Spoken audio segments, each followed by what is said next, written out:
Hey everyone, welcome to another video of the Nameless Things. Guys, when we talk about Spider-Man adaptations, the ones that most popularly come into our minds are the Sam Raimi movies and now most popularly the MCU Tom Holland movies. Or when it comes to animated series, we talk about the Spectacular Spider-Man series, the Spider-Man animated series from the 90s, or we even talk about the PS4 game which has become so popular.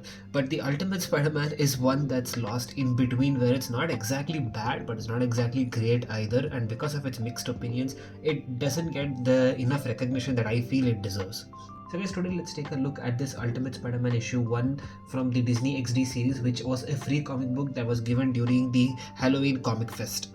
Now guys, for those of you who don't know what Halloween Comic Fest is, it's basically like a scaled down version of Free Comic Book Day where local comic book stores, want to help promote the love for comic book collecting and grow the community, and they give out free comic books in this day only in the stores that wish to participate during this event. And during one of these events back in 2013, this was a reprint of the issue 1 that had originally released in 2012.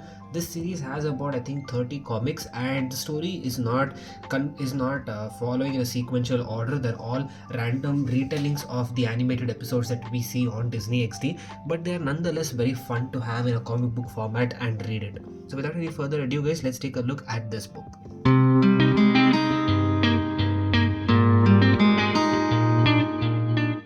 Yes, I have the book out of the bag and the board. Now, this book is written by Dan Slott and Man of Action. And if you don't know who Man of Action is, he's also the guy who's worked on the new Ben 10 comic books from Dynamite Comics. So, this is a great collaborative team. And I really like this cover where it's just a simple plain background and Spider Man swinging in with these dynamic poses. There's something about just a simple artwork rather than extremely complex and dynamic cover art for me that I think is lost with comic books nowadays, guys. Now guys, taking a look back at the series from 2012, this had about 5 to 6 seasons, and this is a very weird animated series because like I said, it's somewhere lost in between. It has a lot of mixed responses, largely because this is a very different style of a Spider-Man animated series because it leaned a lot into the comedic aspects.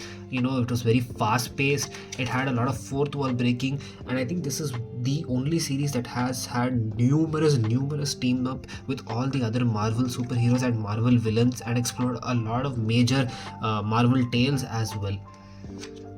But while it was strong in all these aspects, where this series fell short was when it came to very strong and emotional storytelling, especially because its predecessor was the Spectacular Spider-Man series, which had like a huge fan following and became a cult classic.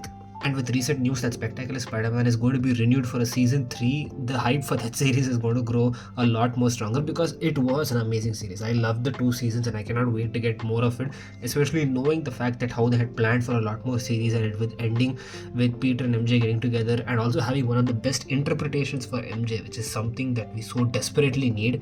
I am all for it. Let's taking a look at this first story in front of you, or the second story in front of you. This one is written by Dan Slott, and this artwork is very close to the art style that we see in the animated series. And much like the animated series, it's very fast, dynamic, colorful, has a lot of humor. As you can see the page spread here, it looks extremely chaotic, much like the series, which was matching its extremely fast pace.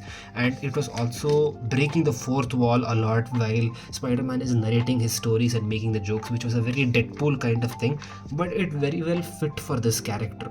The thing about this series that I think is really great is that it's great for young audiences who are getting into Spider-Man for the very first time. They don't need to essentially know the core Spider-Man and who he is.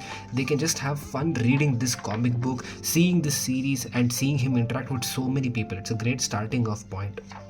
Now guys, you have seen in previous videos of mine how I have talked a lot about how comic books are not being made for kids anymore these days because people want comic books with a lot of in-depth storytelling, lot more detail given to the character, and make it seem more like a movie and more cinematic than more engaging, which is great for audiences who have grown up having read the originals. But for newer and younger audiences who had to get into comic books, just have fun with these characters as we did, I think the Ultimate Spider-Man was able to definitely achieve that.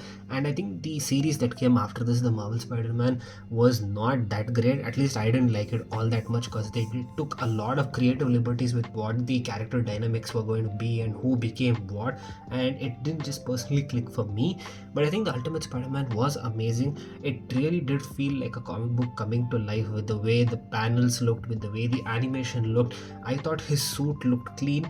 I liked the whole journey that he took with Shield and with his friends, because it introduced me to all these new characters that I was not familiar with before. I think this is a series that definitely captures the crazy energy that Marvel had going on in the 2010s, because the MCU was booming, and to have such a lively and fun Spider-Man was so great, because at this time the Spider-Man was not officially set into the MCU yet. We still had Andrew Garfield's Spider-Man and that whole debacle with Sony. So before MCU could bring Spider-Man in Civil War, this was much before that. So this was a very very fun adaptation of Spider-Man, and you also got to see, like I said, Spider-Man engaging with a lot of characters and a lot of plethora of his villains. I think majority of his rogues gallery was, shown in this show. Seen him fighting with so many different people, and it was all great.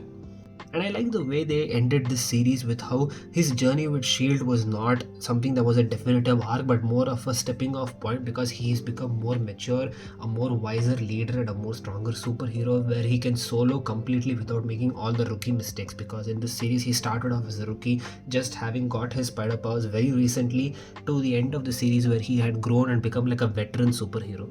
Let me know your thoughts about this series in the comments below, guys. I hope you like this video. If you did, you can hit the thumbs up button and share this with your friends. You can subscribe to the channel to stay tuned for more such videos, and I will catch you guys next time.